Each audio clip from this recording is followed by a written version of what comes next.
मैं सबसे पहले राजा गफूर साहब आपका शुक्रिया अदा करता हूँ कि आप हर साल ही एक हमें मौका फराहम करते हैं जहाँ हम सब लोग आपस में मिलते भी हैं और कायद-ए-आज़म के सुनहरी अक़वाल और इरशादात को सुनते हैं। तो एक बात करके मैं अपनी बात खत्म करूँगा कि किसी ने पूछा कायद-ए-आज़म से कि आप शिया हैं कि सुन्नी हैं, तो उन्होंने कहा मैं मुसलमान हूँ। तो ये करैक्टरिस्टिक था, ये लीडरशिप थी उनके अंदर। उन्होंने पूरी कौम को एक कौम बनाया और मैं और आप आज हमें सोचना चाहिए जो बातें हमने यहाँ सुनी है उस पर हम कितना अमल कर रहे हैं। किसी शायर ने एक खूब कहा है कि तेरे बाद भी गुजरे हैं कुछ लोग मगर तेरी खुशबू न गई मेरा गुजर से। बहुत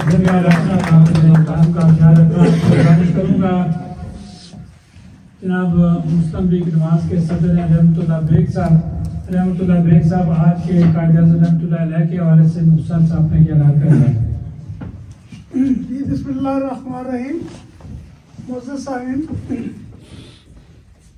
मेरे दोस्तों ने, भाइयों ने, अजीज़ों ने पाकिस्तान के बारे में सब कुछ कहा, लेकिन कुर्बानी देने वाले पाकिस्तान की खातिर किसी ने भी नहीं कहा कि किसने कितनी कुर्बानी दी। लाहौर में कायद-ए-आज़म मोहम्मद अली जिन्ना जब पहली दफ़ा तशरीफ लाए, मेरे वालिद रहमतुल्लाह अलैह रेलवे के सेक्रेटरी थे कि मुझे उन्होंने बताया कि पैकेजेस लिमिटेड के मुरातब अली शाह ने एक ब्लैंक चेक दिया कायद-ए-आज़म को, क्योंकि लाहौर में उनकी फैक्ट्री थी पैकेजेस लिमिटेड और लाइफ बॉय और बहुत सी और भी फैक्ट्रियां थी। जब उन्होंने चेक देखा और देख के उन्होंने कहा मैं समझता हूं कि ये लाहौर है, जो ये पाकिस्तान है और ये कुर्बानी देने वालों का लाहौर है।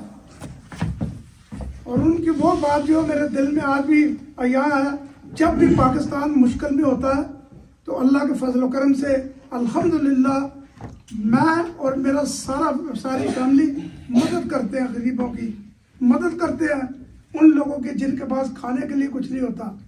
तो मैं आप सबको ये मेरी रिक्वेस्ट है कि आप भी जब कोई ऐसा वक्त बुरा है पाकिस्तान पे तो पाकिस्तान की आवाम की मदद करें। Thank you so much. बहुत शुक्रिया। मैं गुजारिश करूँगा हमारे बुजुर्ग जो हैं वो सीनियर बुजुर्ग हैं, जनाब बरकत अली पियर साहब और मुख्तार साहब, क्योंकि आप बानी हैं लाहौर सोसाइटी के। लाहौर जो है वो दिल है। बड़ी मेहरबानी राया साहब आपकी। मैं आपके मतलब कुछ नहीं कह सकता, इतना कह सकता हूँ हर साल आपने जो रौनक लगा देते हैं ये बड़ी बड़ी बात है। 1940 में जब मिंटो पार्क लाहौर में वहाँ पे करारदाद पाकिस्तान थी, तो वहाँ पे कायद-ए-आज़म साहब को सुन रहे थे, वो इंग्लिश में बात कर रहे थे।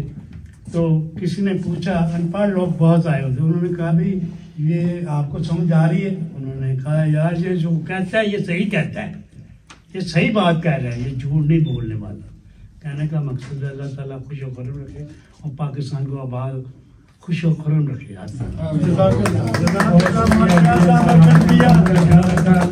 इससे फायदा उठाते हुए जितना आप टाइम की गुंजाइश देते हैं बाकियों को भी मौका मिलना चाहिए। तो मैं तहरीक कश्मीर के सदर जनाब मोहतरम अदील आसी साहब से गुजारिश करूँगा अली साहब आज के हवाले से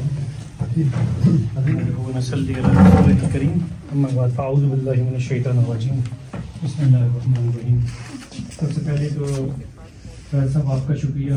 हमेशा की तरह जैसे आप कहते रहते हैं कि मेरा लीडर एक ही है, मेरा बाबा एक ही है और उसका मैं जन्मदिन मनाऊंगा, तो आपका बहुत बहुत मुबारक कि आपने ये रवायत कायम रखी और आज 25 दिसंबर को कम्युनिटी के तमाम अफराद को एक जगह पे इकट्ठा किया। इसके मोहतरम आपका शुक्रिया तशरीफ लाए इतने अहम दिन के ऊपर। इकबाल का एक शेर है जो मैं समझता हूँ कि कायद-ए-आज़म के हवाले से मुकम्मल तर्जुमानी करता है। हज़ारों साल नरगिस अपनी बेनूरी पे रोती है, बड़ी मुश्किल से होता है चमन में दीदा पैदा। बहुत अच्छे मुझे सामीन, औलाद आदम ने हज़ारों ऐसी शख्सियात को जन्म दिया जिन्होंने आगे चल के इंसानियत को चार चांद लगा दिए और खुदा की कसम मुझे ये कहने में याद नहीं कि कायद आज़म भी उनमें से एक थे जिन्होंने इंसानियत की वो हिम्मत की कि उनका नाम जब तक की दुनिया रहेगी उस वक्त तक रहेगा।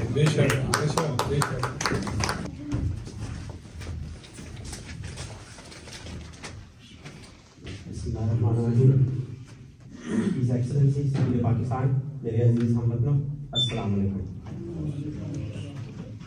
हालात का एहसास दिलाया हमें जिसने और नींद के बल्बे से जगाया हमें जिसने, खतरे से गुलामी के बचाया हमें जिसने, आज़ादी का फिर शौक दिलाया हमें जिसने, उस कायदे आज़म को सदा याद रखेंगे और उसके हसीन बाग को आबाद रखेंगे।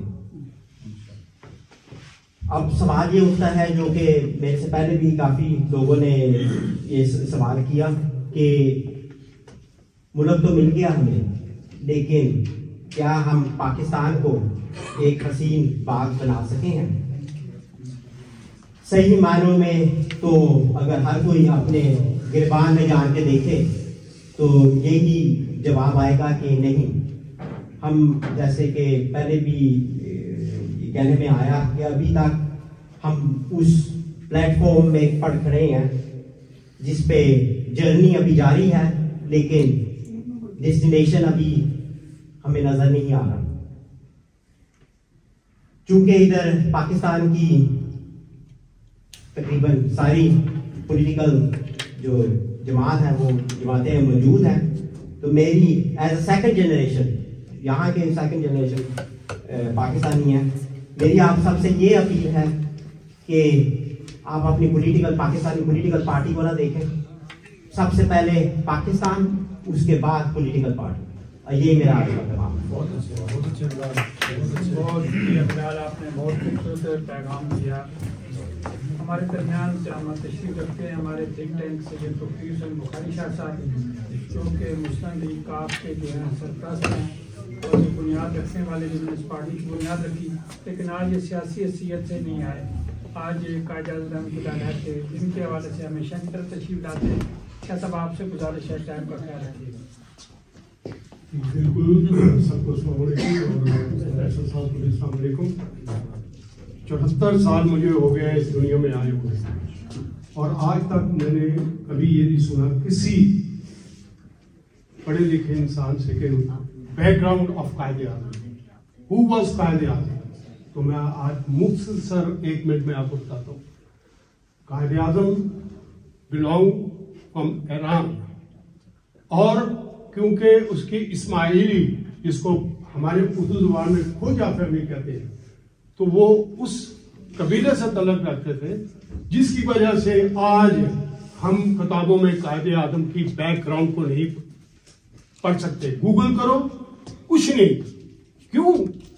गूगल करो इमरान खान, गूगल करो चौधरी शुजात, गूगल करो नवाज शरीफ, गूगल करो, हर बंदा सामने आता है। क्यों नहीं कायदे आज़म आ रहा? क्यों कि हम जो फॉरेन कंट्रीज में रह रहे हैं, हम जब हर साल डिबेट करते हैं, हमारे पास नॉलेज हम बोलने वाले को बोलने नहीं देते, कहते हैं आधा मिनट है, घर चले जाओ। Quaid Azam was not a poor person.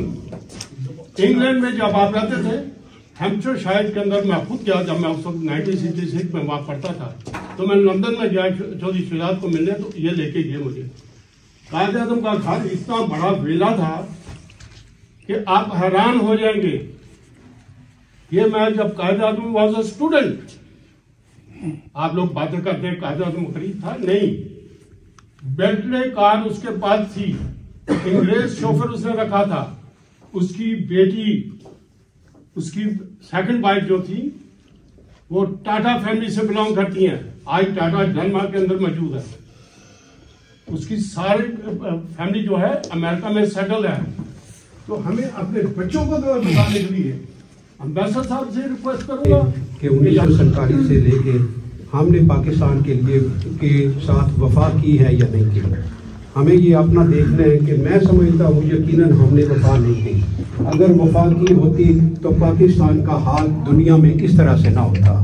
Pakistan का नाम जब लेते हैं हम, हमें शर्म महसूस हो रही है इस वक्त, जो कि पाकिस्तान में पाकिस्तान के हालात बन के हैं। ये मौका है क्योंकि राय साहब ने कहा है कमेटी लेना है। ये मौका है, इलेक्शन आ रहे हैं, हमें सब ने जो पाकिस्तान की रीढ़ की हड्डी जिन्हें कहा जाता है, उन पे फर्ज आ जाता है कि अपने अपने हल्का बाब में जाके ये कहे कि जो समझते हैं कि वो लोग जिन्होंने ये कहा था कि जो कायदे आज़म की तकरीर हो रही थी तो बैठे थे लोग कह रहे थे कि जो वो कह रहे हैं वो बिल्कुल सच कह रहा है, और हमें भी अपना किरदार अदा करना है कि हमने वो देखना है कि जो पाकिस्तान के लिए पाकिस्तान को इकट्ठा कर सकता है, पाकिस्तानी अवाम को इकट्ठा कर सकता है, उसको चुने, अपनी ज़ातियात को पीछे करके अपना अपना सारा फ़र्ज अदा करें। अस्सलाम वालेकुम। बहुत शुक्रिया चौधरी शौकत साहब। मैं अब गुजारिश करूंगा एलाले अमर के चेयरमैन जनाब मोहतरम राजा फराद कोकन साहब से कि आज के दिन के हवाले से क्या फरमाएंगे।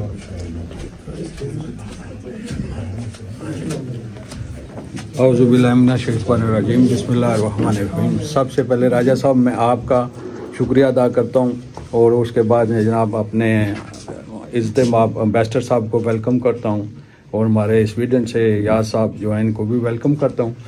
और सबसे पहली बात तो ये है कि सब बातें जो हैं कायदे आज़म के बारे में हम कह रहे हैं, लेकिन सबसे पहली बात जो कायदे आज़म रहमतुल्लाह ने फरमाई थी कि हमें अंग्रेज़ से हम आज़ाद तो हो गए हैं, लेकिन आज भी हमारे मुल्क में वही कानून चल रहे हैं जो अंग्रेज़ के थे।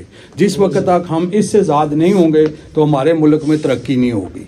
हमें कोशिश करनी चाहिए, जिस तरह अभी 5 मिनट पहले दिल आसी साहब ने कहा कि हमें यहाँ इत्तेहाद पैदा करना चाहिए, तो बिल्कुल इस पर हमें इत्तेहाद पैदा करना चाहिए। यहाँ हमारी कितनी सियासी पार्टियाँ हैं, वो कितने लोग हम बैठे हुए हैं आपस में, बातें तो हम बहुत करते हैं लेकिन अमल हमारा ज़ीरो है। हमें कोशिश करनी चाहिए कि हम पाकिस्तानी सब एक जगह बैठे, जिस तरह कम्युनिटी फोरम है इसके नीचे हम सबको एक होना चाहिए।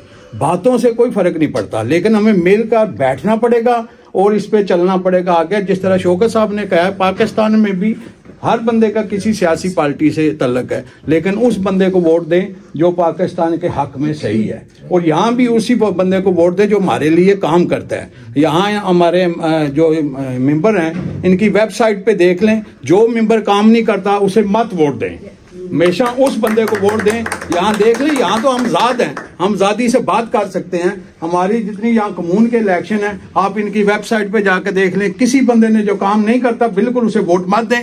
ये ना कहेंगे मेरी बरादरी का दूसरी बरादरी का। कोशिश करें कि उन लोगों को लेके आए जो पाकिस्तान के लिए काम करते हैं और पाकिस्तानियों के लिए काम करते हैं। शुक्रिया, बहुत शुक्रिया भाई साहब। टाइम जो है बहुत थोड़ा रह गया है, तो हम इस प्रोग्राम को आप क्लोज करते हैं। केक भी हमने काटना है, रिफ्रेशमेंट का भी है। तो पाकिस्तान पीपल्स पार्टी के सदर जनाब मोहतरम मुजीबुर रहमान कुरैशी साहब भी यहाँ तशरीफ रखते हैं। ये हमारे पुराने साथी हैं, कम्युनिटी फोरम के ये सारे साथी हैं। मुजीबुर रहमान कुरैशी साहब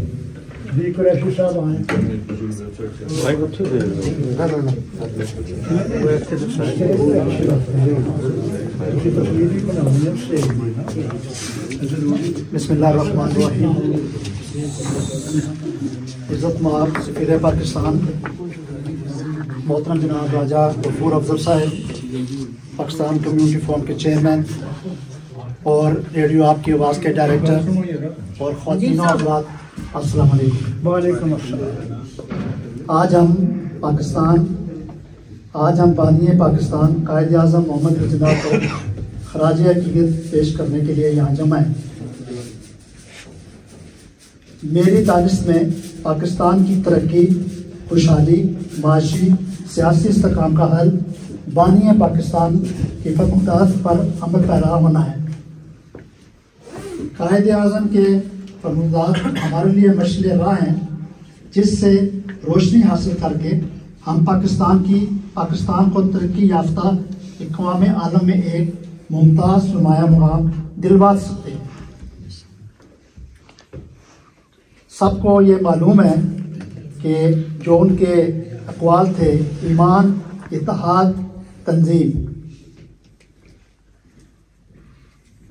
ये मुझे यकीन है कि हम तरक्की का सफ़र आज से शुरू हो जाए, लेकिन अमली तौर पे आसान काम नहीं है।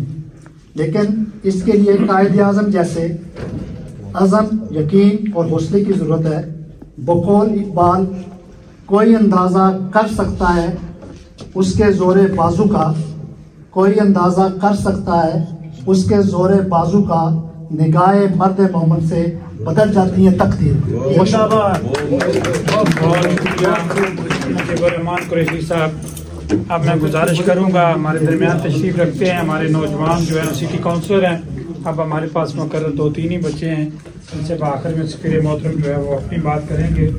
मैं गुजारिश करूंगा यासिर इकबाल साहब, क्योंकि अब वो तीसरी भी हाईटेक करने ये भी जा रहे हैं, शाह साहब ने तो कर ली है और ये करने जा रहे। जी यासिर। सब हाजरीन को मेरी तरफ से अस्सलाम वालेकुम। मेरे ख्याल से टाइम काफ़ी हो गया तो इसलिए मैं ज़्यादा टाइम नहीं लूँगा। एक ही पॉइंट है, वो ये है कि फ़लस्तीन एक बर्निंग इशू है, इसमें कोई शक नहीं है, लेकिन हमारा अपना बैकग्राउंड है, हमारा एक और एरिया है जिसको हम भुलाए बैठे हैं, जो कि कश्मीर है।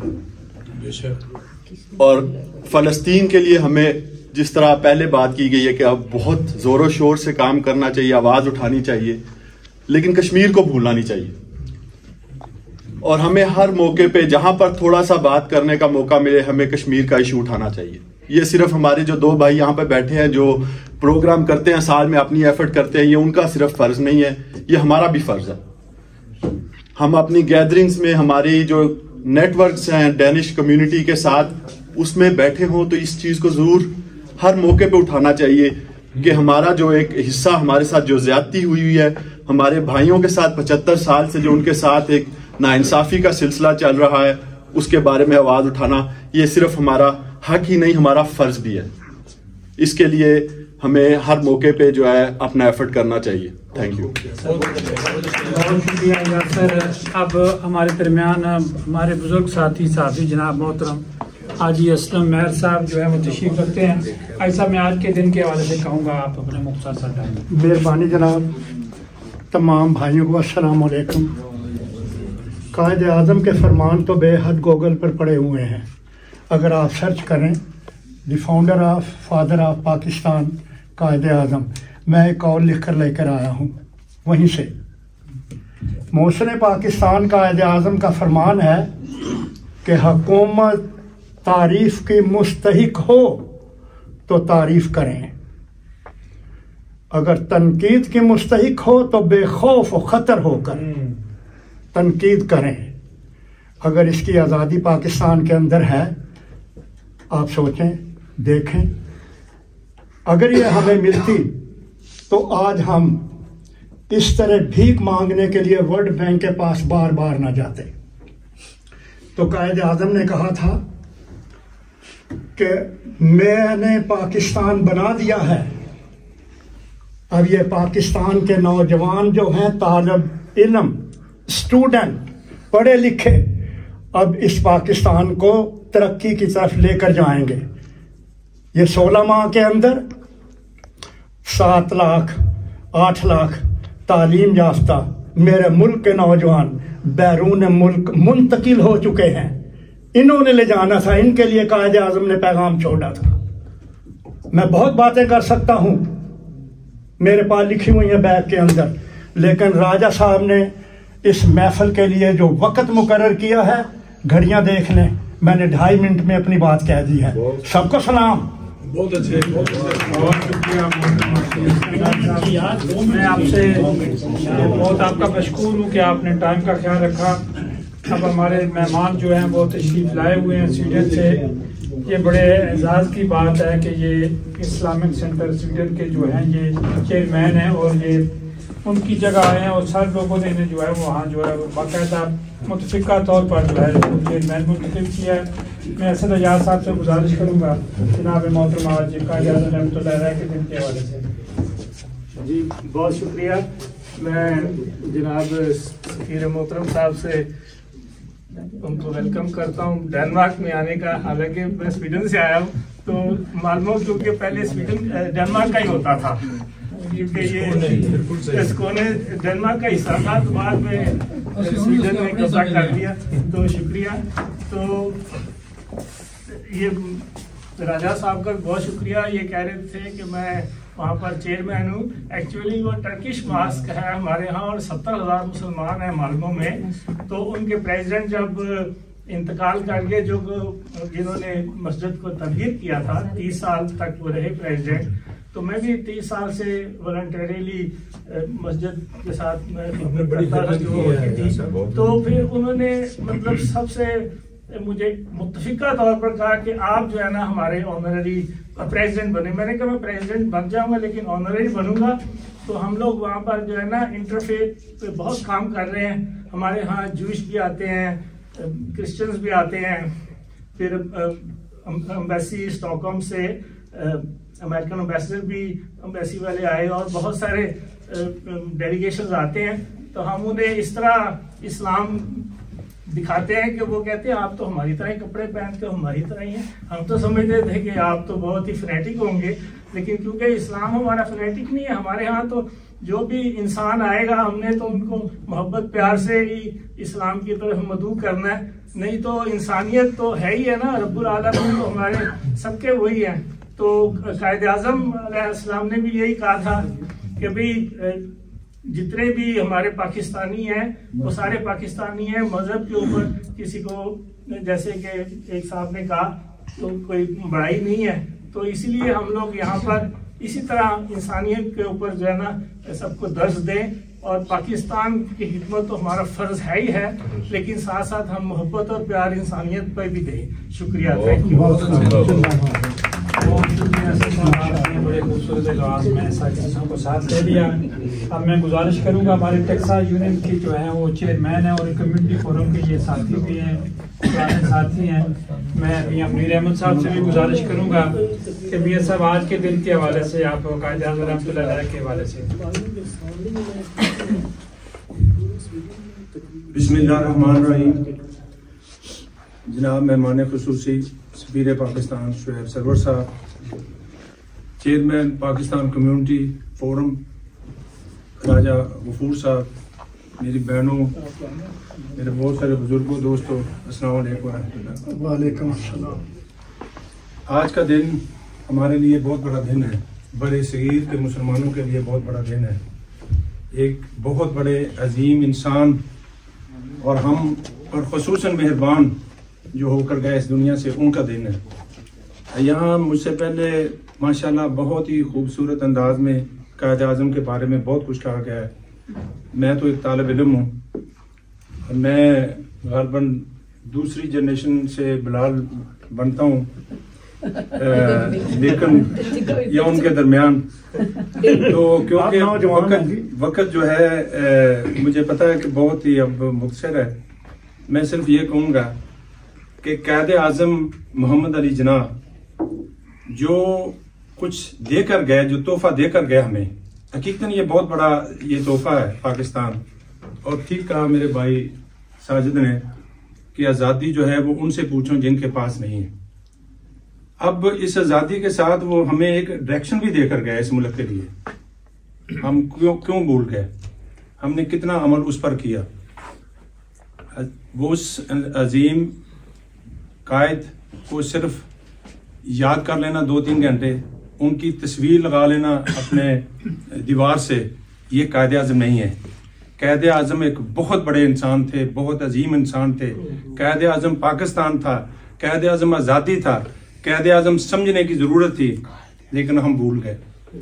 बहरहाल मैं, क्योंकि मुझे पता है कि यहाँ टाइम जो है वो बहुत कम है और मैं नहीं चाहता कि मैं उसमें कोई ऐसा कर जाऊँ, लेकिन एक बात मुझे ज़रूर कहनी है। यहाँ सफीर मोहतरम, आप पहली दफ़ा मेरे ख्याल में अब आपको 3-3.5 माह यहाँ हुए हैं, तो अभी क्योंकि कोई गैदरिंग हुई नहीं उस तरह, लेकिन मैं तहे दिल से मशकूर हूँ आप हम सब, क्योंकि यही है आपका छोटा पाकिस्तान। यहाँ ये हैं वो सोसाइटी तंजीमात के लोग, ये हैं जो यहाँ के अवानों में बैठने वाले लोग, ये है आपसे हमारा एक तल्लक राब्ते वाले लोग।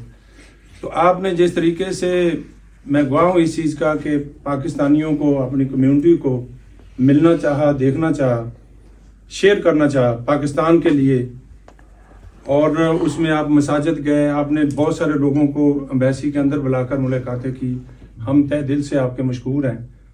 और यहाँ से ये पैगाम है कि जब आपको हमारी ज़रूरत पड़े, चाहे कश्मीर के लिए हो, किसी और इशू पर हो, ये कम्युनिटी अल्लाह ताला के फजल व करम से आपके हर तरह आपके साथ है। और मैं जो रिसेंटली जानता हूँ कि जब आप आए थे तो यहाँ कुरान पाक की, वैसे तो अनफॉर्चुनेट ये मुल्क के अंदर ऐसे हादसे पहले भी हुए और ये भी सिलसिला कोई 2-3 साल से चल रहा था, लेकिन मुझे पता क्योंकि ये कुछ चीज़ें पाकिस्तानियों के अलावा अल्हम्दुलिल्लाह मुसलमानों को भी जिस तरह हमारे दिल पर लगती थी, और आपने जिस तरीके से मुसलमान एम्बेसीज के साथ मिलकर और एज ए डिप्लोमेट जो काम करना था जिस तरह आपने किया, हम आपके बहुत बहुत मशहूर हैं। और ये हमारे लिए एक बहुत बड़ा अलमिया था, बहुत बड़ा दुख की बात थी हमारे दीन पर जब कोई किसी किस्म की आंच आए, या हमारे पाकिस्तान के लिए कोई ना कोई अगर कोई गलत खबर हो तो हमारे दिल को किस तरह लगती है, वो हम दियारे गैर में रहने वाले पाकिस्तानी बहुत अच्छी तरह जानते हैं। अल्लाह ताला आप सबको खुश रखे। आज के इस दिन को मैं फिर ये कहूँगा, कायदे आज़म को भूलना नहीं है। कायदे आज़म पाकिस्तान और हम सब, ये एक बहुत मजबूत आधार है मुसलमानों के लिए और आने वाले वक्त के लिए हमारी जितनी भी जनरेशन होंगी। तो अल्लाह ताला आप सबको खुश रखे, अल्लाह ताला आपको अपने ज़मान में रखे। पाकिस्तान पाइंदाबाद। बहुत शुक्रिया मियां साहब, आपने टाइम का ख्याल रखा।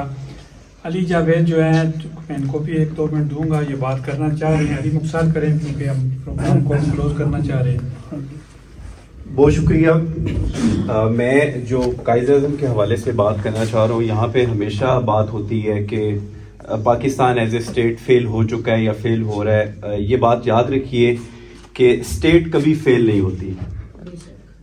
पाकिस्तान को 77 साल हुए हैं, 76 साल हुए हैं। अगर खुदा ना खास्ता कभी ऐसा मौका आया तो वो अगले 76 साल के बाद आएगा, उससे पहले नहीं आएगा। क्योंकि बड़ी बदकिस्मती है हमारी कि हमारी तारीख के औराक में बहुत सारे औराक जो हैं वो मिसिंग है। अभी मैं देख रहा हूँ कि बहुत सारे ऐसे हिस्टोरियन हैं जिन्होंने कायद-ए-आज़म के बारे में लिखा है। स्टैनले भी हैं, सिकंदर भाई बड़े शौक से उन्हें पढ़ते हैं, शायद वो रेफरेंस भी देंगे। हम सब ये जानते हैं कि कायद-ए-आज़म बड़े अमीर थे, मगर हम ये नहीं जानते कि कायद-ए-आज़म ने कितनी कुर्बानियां दी थी। उनके ऊपर एक वक्त ऐसा आया था कि उनके पास कुछ भी नहीं था, और ये हकीकत है, शायद हमने नहीं देखी। जब कायद-ए-आज़म लंदन से वापस आते हैं,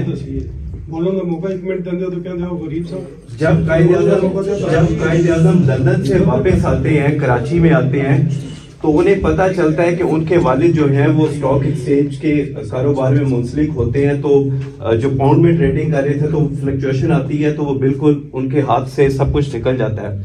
उनकी वालदा का इंतकाल हो जाता है, उनकी बीवी नहीं रहती, उनके पास कुछ भी नहीं था। इतने गैरतमंद थे कि वो बम्बई में चले जाते हैं, वहां पे स्टेशन के पास एक कमरा लेते हैं। उनके पास इतने पैसे नहीं होते थे कि वो ट्राम के ऊपर वो सफर करें, वो मीलों पैदल सफर करते थे। उन्होंने जब अपने कमरे का किराया देना होता था, क्योंकि वो बिलियर्ड स्नूकर बड़ा अच्छा खेलते थे, तो कभी कभी क्लब में जाके वहां से पैसे कमाते थे, फिर वो देते थे। कहने का मकसद ये है कि कायद-ए-आज़म ने जो कहा कि काम काम काम, उसके पीछे एक हिम्मत थी। हमने उससे पहले भी बात की, उन्होंने उस हिम्मत को नहीं छोड़ा। उसके बाद की कुर्बानियां हमें पता है उन्होंने कितनी कुर्बानियां दी। हमने सिर्फ इस चीज को लेके चलना है कि we as a Pakistani and we as a Pakistan state we could never be failed. आज भी हमें इस बात पे फख्र होना चाहिए कि बाहर के लोग जो सर्वे करते हैं उनमें पाकिस्तानी टॉप के ऊपर हैं, कि कल को अगर खुदा ना खास्ता जंग होती है तो आज भी पाकिस्तानियों का पहला नंबर है कि वो बगैर किसी रेस के वो पाकिस्तान के लिए लड़ेंगे। तो इसीलिए हमें इस चीज के ऊपर फख्र होना चाहिए कि हमारा फाउंडर, हमारा लीडर जो है वो कायद-ए-आज़म था, और उसी की वजह से जो आज हम हैं, इंशाल्लाह हम फेल नहीं होंगे, हम फिर उठेंगे, उभरेंगे, और इस उफक के ऊपर पाकिस्तान होगा, इंशाल्लाह जल्द होगा। बहुत शुक्रिया अली। हम बिल्कुल क्लोजिंग की तरफ पहुंच चुके हैं। देखें, ये कम्युनिटी फोरम की हम सब की कामयाबी है कि ये वो लोग हैं जो स्टेट के साथ खड़े हैं, हमेशा स्टेट के साथ। अगर आपकी स्टेट है तो हम सब हैं, बाकी चीज़ें आनी जानी वो साथ साथ चलती रहती हैं। अब मैं दावत दूंगा, जिस तरह पहले बात की थी राजा फराद कोकन साहब ने, कि आज अल्हम्दुलिल्लाह यहाँ पाकिस्तान की सारी सोसाइटियाँ मौजूद हैं, इसमें लोग यहाँ मौजूद हैं, सियासी जमातों के यहाँ लोग मौजूद हैं, और पाकिस्तान जिंदाबाद कहने वाले, पाक फौज जिंदाबाद कहने, पाकिस्तान परिंदा कहने वाले, पाक फौज जिंदाबाद कहने वाले, पाकिस्तान के नारे लगाने वाले, अपनी स्टेट के नारे लगाने वाले। हमेशा इन्होंने पाकिस्तान एम्बेसी को अपनी माँ का दर्जा दिया।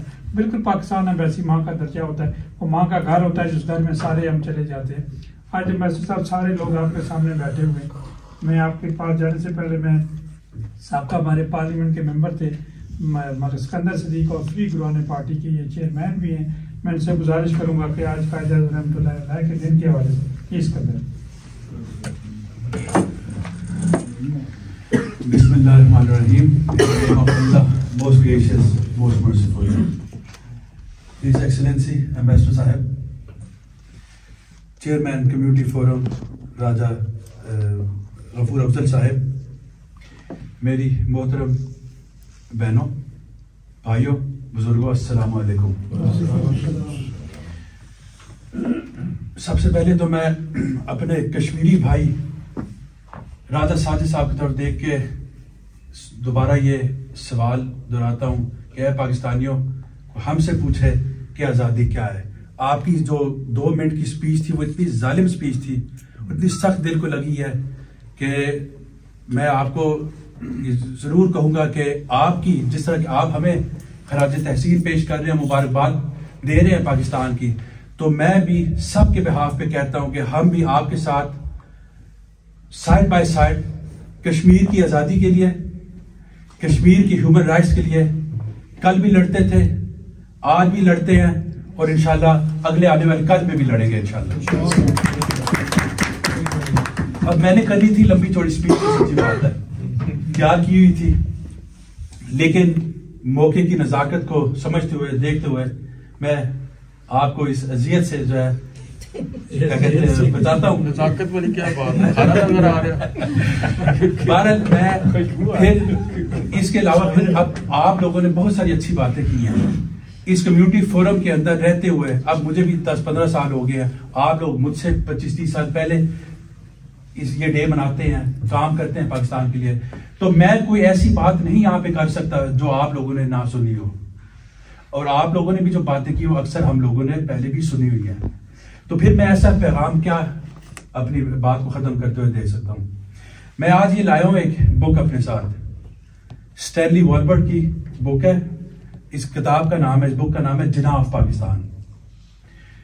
वैसे तो हम अक्सर यकीन करें कि इतनी बड़ी शख्सियत थे रहमतुल्लाह अलैह कायद मोहम्मद अली जान, इतनी बड़ी शख्सियत है कि हम जितना मर्जी है कसीदे पढ़ें, जितना मर्जी है बोलें, तो हम फिर भी वो जो पैमाना है उनका, उनकी ग्रेटनेस का, उसको हम बयान नहीं कर सकते। लेकिन इसके बावजूद भी मैं सिर्फ आपको इसकी 2 लाइनें इस किताब में से पढ़ के सुनाऊंगा जो मुझे बहुत अच्छी लगती हैं, बहुत अच्छी लगती है, और उसके साथ फिर मैं अपना जो पैगाम है वो आपको एक जुमले में डिलीवर करूंगा। ये इस बुक के प्रीफेस में स्टैनली वॉलबर्ट जो है ये बहुत बड़े एक प्रोफेसर है हिस्ट्री के, और इन्होंने महात्मा गांधी साहब के ऊपर, नेहरू के ऊपर, बहुत सारे लोगों के ऊपर वो ये बायोग्राफी लिखी हुई है। ये अपने प्रीफेस में इस बुक में लिखते हैं, सबसे पहले few individuals significantly alter the course of history. Fewer still modify the map of the world. Hardly anyone can be credited with creating a nation state. Muhammad Ali Jinnah did all 3.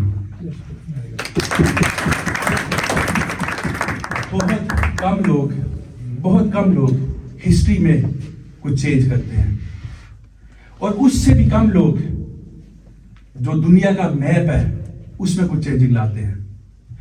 और शायद ही किसी के बारे में ये कहा जा सकता है कि उनको ये एजाज मिला हो कि उन्होंने एक मुल्क तामीर किया हो, बनाया हो। मोहम्मद अली जिन्नाह ने ये तीनों काम किए हैं। तो मैं समझता हूँ ये इतने ग्रेट पर्सन है।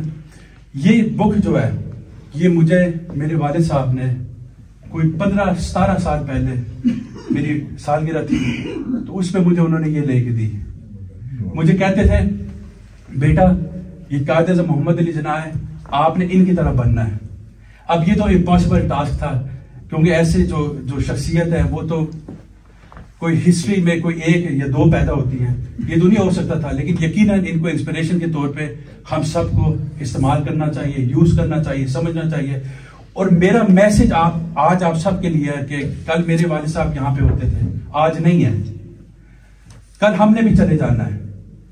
तो आप लोग अपने बच्चे की या बच्ची की अगली सालगिरह पे या ये बुक या कायद मोहम्मद अली जिन्नाह के बारे में कोई और बुक दे, ताकि जिस तरह हम आज उनके बारे में बात कर रहे हैं, उनके पैगाम के बारे में बात कर रहे हैं, तो 10 साल बाद, 15 साल बाद, 20 साल बाद, 25 साल बाद डेनमार्क में कोपेनहेगन में भी हमारी जो नेक्स्ट जनरेशन है वो इसी तरह 25 दिसंबर के दिन उनके पैगाम और उनके बारे में बात कर रही हो। बहुत बहुत शुक्रिया।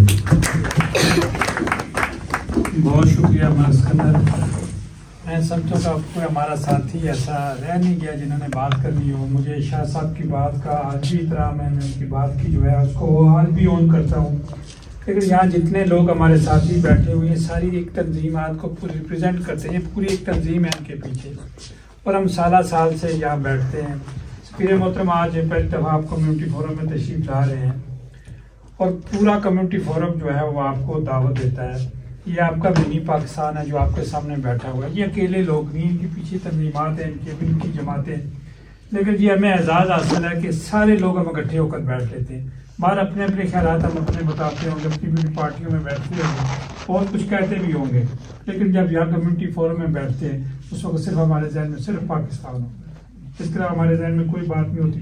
कायदा रहमतुल्लाह की बात करते हैं तो स्पीकर मोहतरम आज तालियों की गूंज में ये पाकिस्तान कम्युनिटी फोरम के चेयरमैन की हैसियत से हम सब आपको जो है खुशामदीद कहते हैं। मैं आपसे गुजारिश करूँगा कि आज के दिन के हवाले से या कम्युनिटी को कोई पैगाम देना चाहे तो बात आपके लिए कोई टाइम की पाबंदी नहीं जी, लेकिन मैं कितनी देर आप बर्दाश्त कर सकेंगे? जितना आप कह लें। लेकिन केक सब ने काटना है, मिलकर काटना है, छोटा मोटा साथियों ने सब साथियों ने मिलकर हमने बंदोबस्त किया।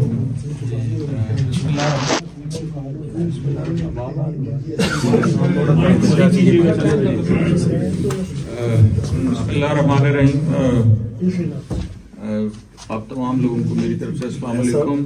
सबसे पहले तो मैं राजा गफूर साहब को ये 25 दिसंबर के मुझे दोस्तों ने कहा है जी कि ये जरा फूल इधर ले आए ताकि मुकम्मल तौर पर हम दीदार कर सकें।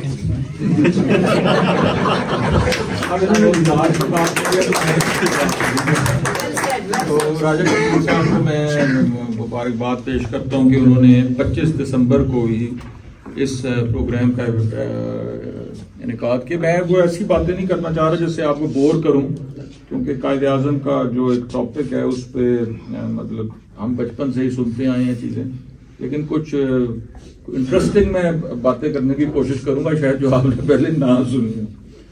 एक तो इन्होंने जो ये ना किताब इसका जो आगाज किया, आप में से कितने लोगों को इस किताब का पता है? अच्छा, कायदे आज़म के बारे में जो स्टेटमेंट है उसका भी आप में से काफी लोगों ने पता होगा, शायद सुनी होगी जो इन्होंने स्टेटमेंट पढ़ी थी। ये कायदे आज़म के बारे में जो स्टेटमेंट है ये पूरी दुनिया में मशहूर है। तो मेरा जब CSS के एग्जाम की आप तैयारी कर रहे होते हैं तो हर पाकिस्तानी सिविल सर्वेंट को ये किताब पढ़नी पड़ती है, क्योंकि वो कंपल्सरी सब्जेक्ट्स में। और मजे की बात है कि हमारा जो एक कंपल्सरी सब्जेक्ट पाकिस्तान स्टडीज का था उसमें इस स्टेटमेंट पे एक सवाल आया था। स्टेटमेंट ही ये थी, सवाल ही स्टेटमेंट पे था। तो पहला मतलब तो यहाँ से ये चीज, तो फिर मैंने ये स्टैनली वोलपर्ट की नेहरू के बारे में भी किताब पढ़ी, भुट्टो साहब के बारे में भी उनकी किताब है और गांधी के बारे में भी है। तो उसके बाद जब हमने CSS कर लिया तो हमारी लाहौर में ट्रेनिंग थी, तो उसकी जब वो सिविल सर्विस एकेडमी की ट्रेनिंग खत्म हुई तो हम कराची जो है वो नहीं इस्लामाबाद में हमारी फॉरेन सर्विस एकेडमी में ट्रेनिंग थी। तो जब वो ट्रेनिंग हमारी उस ट्रेनिंग के दौरान हम ना कराची के विजिट पे गए। तो पहले भी कराची गए थे लेकिन इस दफा वो तो वहाँ उस दिन हम ना उस दिन गवर्नर सिंध पे भी हमारी कॉल थी। मोहम्मद मियाँ सुमरो साहब उस वक्त गवर्नर सिंध थे। ये मेरे ख्याल है 2001 दिसंबर ही होगा, हो सकता है 25 दिसंबर ही हो। तो उस दिन जब हम उनको मिलने गए तो उन्होंने कहा कि आज शाम सुबह के टाइम हम उनको मिलने गए थे। जब ये गवर्नर हाउस जो कराची का है ये गवर्नर जनरल हाउस होता था, कायदे आज़म यहीं उनकी डेथ भी हुई थी। तो गवर्नर जनरल हाउस था, प्रेसिडेंट हाउस बनाकर कैपिटल इस्लामाबाद शिफ्ट हो गया। बल्कि वहाँ वो उन्होंने वो कमरा भी और वो सारा महफूज भी किया हुआ है जहाँ कायदे आज़म का ऑफिस था।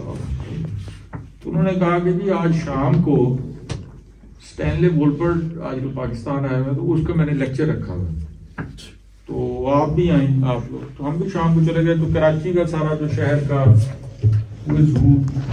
वहाँ मौजूद था। तो स्टैनली वोलपर्ट ने वो पूरी हमें रुदात सुनाई, कहते कि मैं 1947 के 48 में वो शिप के जरिए बॉम्बे इस इलाके से गुजर के गए। फिर उन्होंने बताया कि उनका किस तरह इंटरेस्ट डेवलप हुआ। तो फिर इस सब्जेक्ट में उन्होंने मुख्तलिफ सब कॉन्टिनेंट की हिस्ट्री पे मुख्तलिफ किताबें वगैरह लिखी और इस किताब के बारे में एक दो उन्होंने वाक़यात भी सुनाए जनरल ज़िया के दौर में। ये वो मैं पब्लिकली बात नहीं उस पर करना चाहता क्योंकि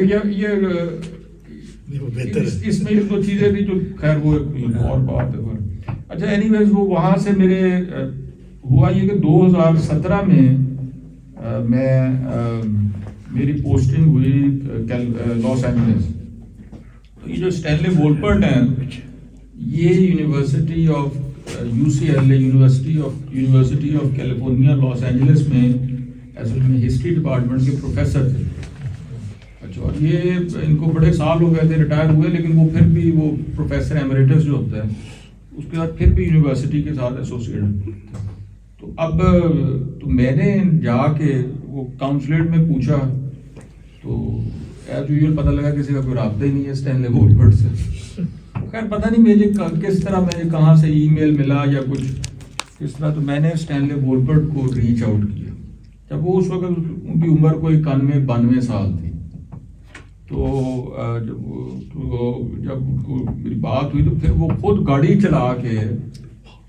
चला के वो मुझे खुद काउंसलेट मिलने हैं और उन्होंने मुझे वो ये जो किताब है ये भी दी, एक दो और किताबें भी दी, बल्कि वो इन्होंने कहा तो वो फेसबुक पे मैंने तस्वीर डाली हुई थी ये तस्वीर किताब है ना, क्योंकि उन्होंने मेरे बारे में कुछ इस पर रिमार्क्स भी लिखे किताब पे जो दिए। उसके बाद वो खैर एक दो दफ़ा मैंने उनको खाने पे भी बुलाया, मेरी उनसे काफ़ी अच्छी दोस्ती भी डेवलप हो गई।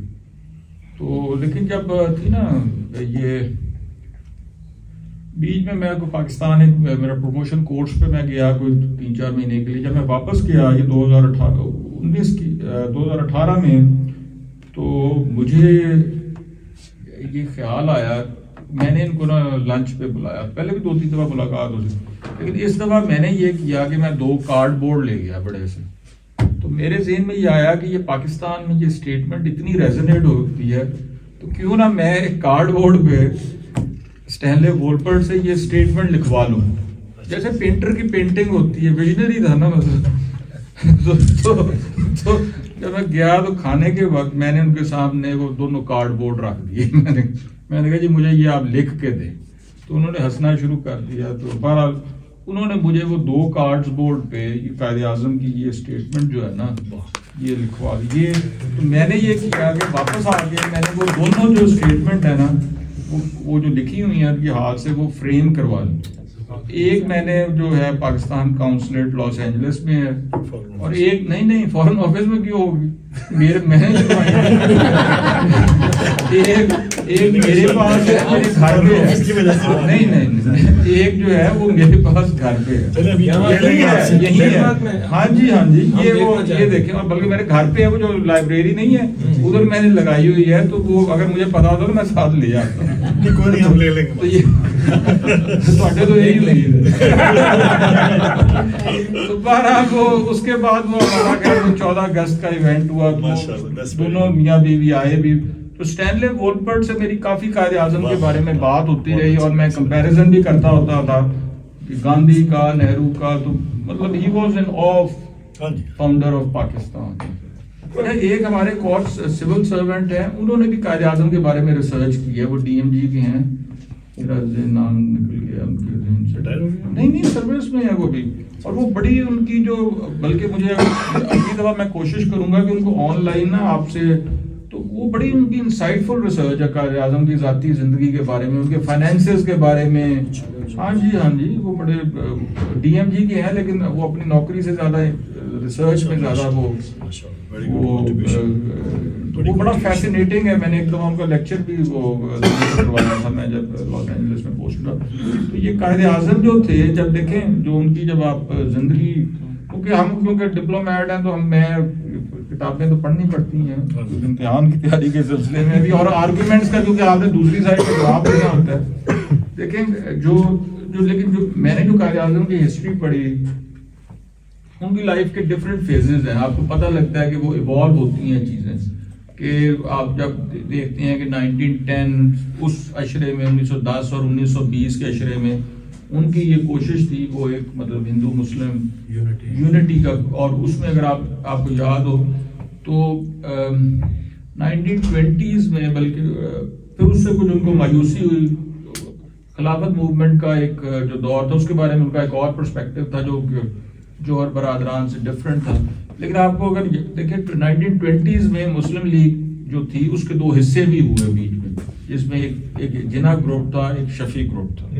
ये भी एक तारीख का हिस्सा है। लेकिन आप देखें उस पर फिर गोलमेज कॉन्फ्रेंसेज हुई, कायदे आज़म जो हम पढ़ते हैं कि जो कुछ डिसअपॉइंट होके इंग्लैंड चले गए, जहां उन्होंने अपनी प्रैक्टिस एस्टेब्लिश की, और इनमें किसी एक स्पीकर ने बताया था, और वो वहाँ जी जो है वो हेम्पस्टेड में रहते थे, जो भी लंदन से वाकिफ है। अच्छा, वो घर अभी नहीं है, वो जो घर है ना जिसमें वो रहते होते थे, वो स्टूडेंट वाला घर तो वो तो एक, लेकिन ये जो जो एज ए वकील वो जिस घर में रहते होते थे ना, वो जो आप बड़ी बेंटले और वो बात कर रहे थे, वो घर नहीं है। उस घर में अब कोई उसकी जगह कोई 3-4 घर पड़ते। मेरा ख्याल है मैंने इस किताब में शायद पढ़ा था 1966 की बात का, शायद उस वक्त होगा, हाँ उस वक्त आप सही करें। लेकिन ये हकीकत है कि लंदन का वो सबसे एक्सपेंसिव है। और ये जो सिविल सर्वेंट है जिन्होंने वो कायदे आज़म के बारे में मैंने बताया कि रिसर्च की और सारा कुछ, उन्होंने तो ये बताया था कि उस जमाने में कायदे आज़म हिंदुस्तान के 10-15 अमीर तरीन आदमियों में थे, और self made, totally self made, कोई किसी जागीरदार से खानदान से उनका ताल्लुक नहीं था, टोटल लॉ प्रैक्टिस, और मतलब उनकी, और वो बहुत सी जो उस जमाने में सब कॉन्टिनेंट में इंडस्ट्रीज थी, क्योंकि उनकी ज्यादा इन्वेस्टमेंट स्टॉक्स में थी, तो वो उनके बोर्ड्स में भी थे कहीं वो। क्योंकि कायदे आज़म की जो एक जिंदगी के बारे में यूनिक चीज है वो ये है कि वो, या उस जमाने में शायद ये जमाने का ट्रेंड था कि वो हर चीज रिकॉर्डेड है। कायदे आज़म की इवन जो बिल पेमेंट्स, वो मतलब इस हद तक उनके लेटर्स, तो गवर्नमेंट ऑफ पाकिस्तान के पास आपको पता है कि वो सारा एक पूरा डिपार्टमेंट है जिसके पास तमाम रिकॉर्ड मौजूद है। वो कोई रिसर्चर्स जो हैं उसको वो सारा जिसने जो उसको ये सब्जेक्ट हो वो उसमें रिसर्च वगैरह में इस्तेमाल भी, तो ये उनकी एक। लेकिन आप ये देखेंगे एक वक्त में कि हमें पता है कि कायदे आज़म और अल्लामा इकबाल में इख्तलाफात थे वे फॉरवर्ड के बारे में कि मुसलमानों का जो सब कॉन्टिनेंट में है इंटरेस्ट किस तरह प्रोटेक्ट बेस्ट हो सकता है। लेकिन आप ये देखें कि जब कायदे आज़म लंदन में मुकीम थे, उनके ये कैरेक्टर की अजमत जो है, देखिए किसी भी पॉलिटिशियन या किसी भी शख्स की कैरेक्टर की अजमत ये होती है कि आपके जो आपसे जो लोग इख्तलाफ रखते हैं किसी चीज पे, वो भी इस चीज की गवाही है। तो आप ये देखेंगे अल्लामा इकबाल ने उनको कॉरेस्पॉन्डेंस करके खत लिख के इस चीज पे कन्विंस किया कि जी आपके अलावा पूरे बरे सगीर में कोई ऐसा मुसलमान लीडर नहीं है जो ये जो चैलेंज जो मुसलमानों को बरे सगीर में है कि उनको लीड कर सके। अब ये अल्लामा इकबाल की विजन थी। अब देखिए मतलब खुतबा इलाहाबाद 1930 में, और ये उनके दरमियान 2-3 साल ये कॉरेस्पॉन्डेंस चलती रही। बीच में लियाकत अली खान साहब ने भी वहाँ उनको विजिट किया, वो 2 दफा उनको मिले। तो जब कायदे आज़म देखिए जब आप वापस आए हैं तो उसके बाद एक मुस्लिम लीग को एक पब्लिक पजीराई और वो जो सारा ऑर्गेनाइज करने का एक सिलसिला। अच्छा, मैंने जो उनके बारे में जो मेरी समझ है, ये मेरी जाती समझ भी है, जो आप उसे डिसएग्री कर सकते, जो उनकी जो ब्रिलियंस थी जिसको वो कहेंगे, क्योंकि वो बाय एजुकेशन लॉयर थे, तो जो मुकदमा भी पाकिस्तान का था, एक तो कायदे आज़म ने कॉन्स्टिट्यूशनल जो भी उस जमाने में लीगल फ्रेमवर्क के अंदर लड़ा।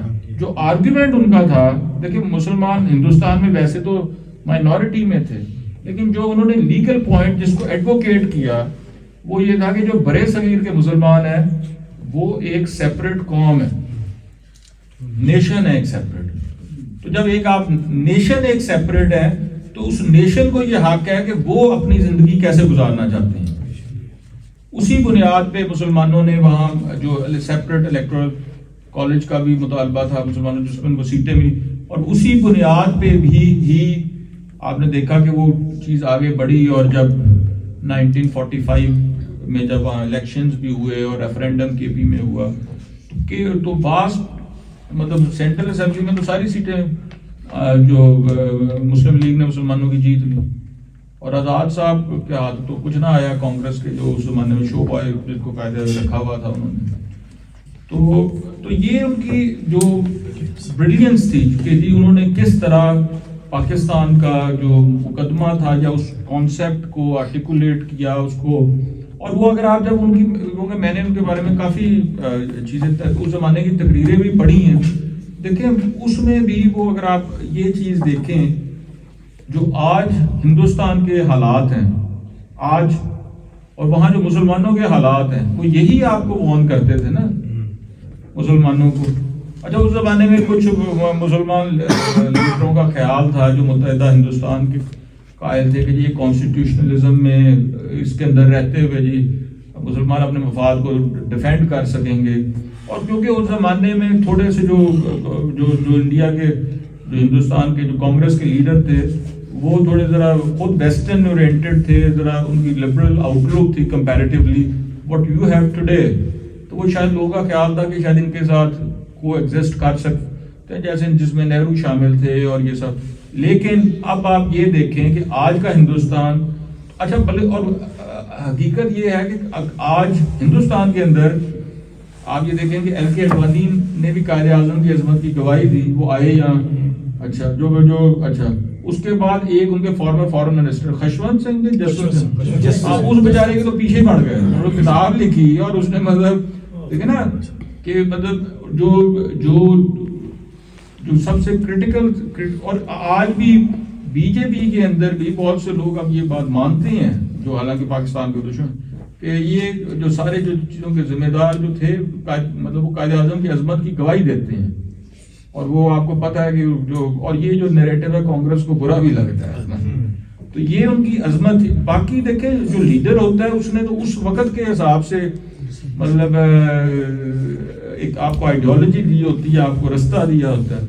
अगर आज पाकिस्तान के पास कर्जे चढ़ाए हुए तो उसका कायदे आज़म से तो कोई ताल्लुक नहीं ना जी कर्जे, आप कहें जी बिजली नहीं आ रही तो ये कायदे। तो ये जो एनालिसिस होते हैं ना, ये मेरा ख्याल है कि गलत।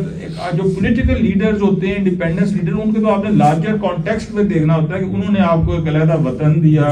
ये तो उसके बाद तो हम रहने वालों पे है कि हमने उसको, और ये भी कुछ ज्यादा भी मायूसी इतनी फैलाने की जरूरत नहीं। देखिए पाकिस्तान के चैलेंजेस हैं, लेकिन पाकिस्तान ने इस अरसे में बहुत अकम्पलिश भी किया।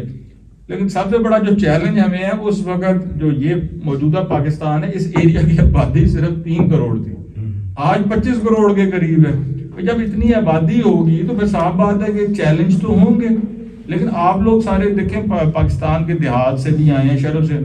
जब आप उस जमाने का जो पाकिस्तान है, आपके इलाके में अगर आज रोड नहीं थी तो आज रोड है, टेलीफोन नहीं तो टेलीफोन है, मतलब नेटवर्क है हाईवेज का, तो मतलब ये तरक्की नहीं तो और क्या तरक्की है। और ये कहना कि जी, और देखिए जो पाकिस्तान के जो सोल्जर्स हैं वो किस चीज के लिए जान दे रहे हैं, वो कायदे आज़म के पाकिस्तान के लिए जान दे रहे हैं ना। तो इसलिए ये कभी कभी हम जो है ना इकोनॉमिक्स असल में जो कंज्यूमर इकोनॉमी है ना वो सेंटिमेंट पे चलती है। तो आपको भी पता है कि अगर ये पता होगा तो ये उससे कभी कभी जो इकोनॉमिक कंसिडरेशन है वो थोड़ा पेसिमिज्म कर देते, लेकिन ये सिक्लिकल चीजें होती हैं जी। और एक पाकिस्तान की ये उनकी मुझे बात भी पसंद आई, उन्होंने कहा था वो कायदे आज़म का एक रेफर किया कि जी कायदे आज़म से पूछा गया था कि जी कि आप शिया हैं कि क्या सुन्नी, तो उन्होंने कहा जी मैं मुसलमान। देखिए पाकिस्तान की एक और बड़ी यूनिक चीज़ है, मैं आपको बताऊंगा। पाकिस्तान के जो वजीर आज़म हैं या सदर हैं, जब पाकिस्तान के लोग वोट देते हैं ना तो वो ये नहीं उस बंदे का वोट इस चीज़ को नहीं दे रहे होते कि इसका ताल्लुक फलाने सेक्ट से है फलाने सेक्ट से है। बहुत से अक्सर आप मुस्लिम ममालिक में भी शायद ये अभी तक इतना पॉलिटिकल एवोल्यूशन नहीं हुआ कि शायद उनमें आप किसी एक पर्टिकुलर सेक्ट के हो तो आप उनके head of state head of government बन सकते हैं, एक किसी से ताल्लुक ना बन। पाकिस्तान के अवाम भी इस बुनियादों पे वोट नहीं देते। पाकिस्तान में हर सेक्ट के लोग सदर भी रहे हैं, वजीर आजम भी रहे हैं, चीफ जस्टिस भी रहे हैं, चीफ ऑफ आर्मी स्टाफ भी रहे हैं, तो फौज में भी वो सर्व करते हैं और मुल्क के लिए एक अपनी उम्मत के लिए और पाकिस्तान इस हिसाब से मैं समझता हूँ कि उम्मत मुसलमान में भी एक यूनिक मुल्क है। और हकीकत भी ये है कि हमें बहैसियत उम्मत अब जो फ़लस्तीन का इशू है, मतलब ये हमें बहैसियत उम्मत इन चीज़ों से ऊपर सोचने की ज़रूरत है। और फ़लस्तीन का यकीनन एक इशू ऐसा है कि जिस पे सारे मुसलमानों का दिल दुखता है, लेकिन अगर हमारे पास इकोनॉमिक पावर ज़्यादा होती शायद, तो हम शायद उन चीज़ों पे जिस पे रिजवी साहब ने भी सभी लफ्ज़ों में बात की, शायद हम उस, और ये अभी मैं देख रहा था कोई 21,000 के करीब, अब देखिए ये 21,000 के करीब फ़लस्तीनी शहीद हो चुके हैं, 1200 इजरायली सिविलियंस जी या उसमें टोटल लोग रहे। इसका मतलब यह है कि मिसाल के तौर पे एक बंदा किसी का कोई मतलब रीजन जो भी हो उसके, तो वो हम तो उसको भी, क्योंकि हिस्ट्री 7 अक्टूबर से तो स्टार्ट नहीं हुई ना, एक किसी का कत्ल कर दे चलें जी, कोई रीजन नहीं था उसने, तो जो दूसरा साथ कोई खड़ा हो गया जी कि मैं 20 बंदे उड़ा दे कि जी मैं सेल्फ डिफेंस में होंगे जी, कि ये कोई और एक नाम, एक कत्ल के पीछे 1200 को आप जरा रेशो देखें जरा, और अभी भी वो मतलब ये पता नहीं दुनिया का कौन सा सेल्फ डिफेंस है। पहली दफा कभी आपने सुना है कि किसी मुल्क अब इजराइल के मिनिस्टर कहें जी कि इधर तो न्यूक्लियर बम मार दिया जाए, याद होगा आपको कि इस चीज की भी उन्होंने कहा था। आप इस माशरे में रहते हैं तो आप देखिए ना, नॉक इन लोगों के वेस्टर्न ममालिक में इनकी कॉन्शियस को नॉक करते रहना चाहिए। अब हाँ जी, और ये हमें ये भी देखना है कि जरूरत और सीखना चाहिए कि वो जो लोग हैं जो मतलब इस प्रोपेगेंडे में बहुत आगे हैं, कि वो उन्होंने किस तरह क्या चीजें इख्तियार की हुई हैं कि इस माशरे को वो अपनी वॉइस उनकी ज्यादा इफेक्टिव है, नंबर थोड़े होने के बावजूद। कभी कभी आप अपने दुश्मन से भी सीख सकते हैं, सीखना चाहिए। हाँ जी, तो बाकी ये कि सिखा रहा है ना जी दुश्मन छोटा होके। तो बाकी ये कि जो पाकिस्तान और डेनमार्क के रिलेशंस हैं उसके बारे में मैं 1-2 मिनट बात कर लेता हूँ। मेरा ख्याल है कि हमारे 2008-9 में हमारे रिलेशन, आपको पता है कि जब पाकिस्तान में प्रोटेस्ट हुए यहाँ, उसके बाद वो डेनिश एम्बेसी पे तो उसके, लेकिन आज हमारे जो रिलेशंस डेनमार्क से हैं वो मेरे ख्याल है इतने लास्ट फ्यू इयर्स में कभी भी इतने अच्छे नहीं, मतलब एक कंटिन्यूस इम्प्रूवमेंट है। और जो खासतौर पे लास्ट 2-3 साल से एक पॉजिटिविटी है रिलेशनशिप में, और ये मुझे यकीन है कि ये जो कुरान बर्निंग के बारे में लेजिस्लेशन हुई, क्योंकि ये भी एक मुसलमानों को तकलीफ होती है, पाकिस्तान में लोग तकलीफ, ये भी एक रिलेशनशिप को इम्पैक्ट तो चीज़ें करती हैं। इसकी ये जो डेनिश गवर्नमेंट ने जो स्टेप लिया है, इससे भी मेरा ज़ाती ख्याल है कि इसके बाद मतलब जो है हमारे रिलेशनशिप जो है आने वाले दिनों में और फर्दर, क्योंकि अभी हमारे उनके साथ कुछ महीना पहले एक बायलैटरल नेगोशिएशन हुई तो बड़े अच्छे गए थे। जब रिलेशनशिप आपका अच्छा हो, पॉजिटिव ट्रैजेक्टरी हो, तभी आपके जो मसाइल होते हैं ना, जो आप समझते हैं, उनके बारे में उनके हल होने का चांस होता है। जैसे कि हमारी कम्युनिटी अक्सर रेज करती रहती है, ये ट्रैवल एडवाइजरी है या Tier 5 है, वो हम उनसे रेज करते रहते हैं, लेकिन साफ बात है कि अगर रिलेशनशिप में पॉजिटिविटी हो तो बहुत ममालिक में तो ये चीज़ों के बारे में उनको अपने मौके पर कार्य करने में आसानी होती है। तो मुझे उम्मीद है कि इंशाल्लाह ऐसे ही आगे चीज़ें रहीं तो इंशाल्लाह। बाकी ये कि जी आप सियासत में इख्तिलाफ राय, हर एक का हक है, हर एक की ओपिनियन है, लेकिन कम अज़ कम उसके बाद एक कुछ हद होती है आती है। अब बेहतर होता है कि वो हद क्रॉस ना की जाए, उस पर वो हद। और मुल्क आप ये देखें कि जो भी आप बाहर रहते हुए स्टेप कर रहे हैं वो मैं आप पे छोड़ता हूँ कि उससे आया आपका दुश्मन खुश होगा या नहीं खुश होगा। ऐसी चीज जिसमें आप समझें कि शायद मेरा जो पाकिस्तान का जो दुश्मन है वो उस स्टेप से फायदा उठा सके, तो मैं उसके बारे में यही दरख्वास्त करूंगा कि उससे गुरेज करें। ये बाकी मैं आपको अपनी जजमेंट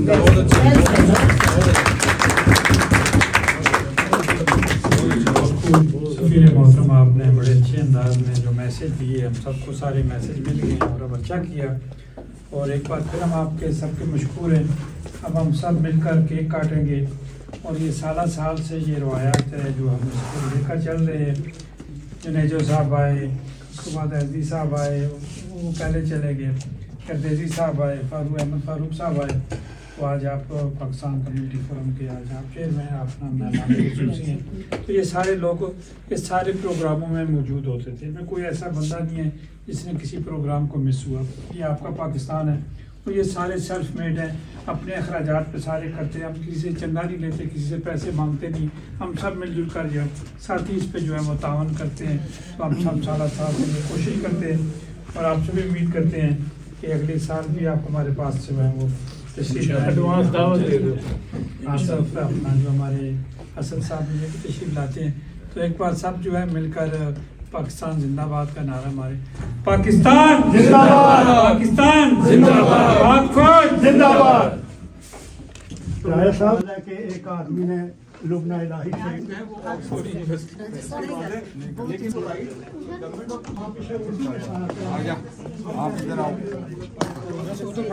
उधर रखिए, मेरा नीचे बात रखिए, नीचे हाथ रखिए। बस ठीक हो गया, उधर ले जाओ। ठीक है, हाँ जी ठीक है, ठीक है। अल्लाह रखे राजा आन ले छुरी भी दो, ये ले जो है वो वीडियो पे करना बच्चों के लिए गलत है। राजा उमर इधर आ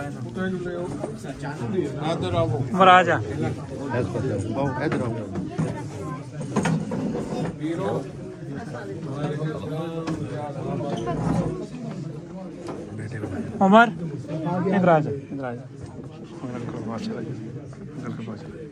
इधर आ गया और आ गया।